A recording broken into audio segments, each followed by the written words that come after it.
వికారాబాద్ జిల్లా యాలాల మండలం శివసాగర్ బ్యాక్ వాటర్తో రైతులు ఇబ్బందులు పడుతున్నారు.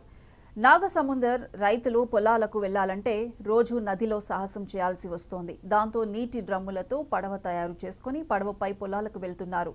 ఈ ప్రయాణంతో దినదిన గండంగా ఎప్పుడు ఏం జరుగుతుందోనని రైతులు భయపడుతున్నారు. ప్రభుత్వం స్పందించి కక్రవేణి నది దాటేందుకు వంతెన ఏర్పాటు చేయాలని డిమాండ్ చేశారు.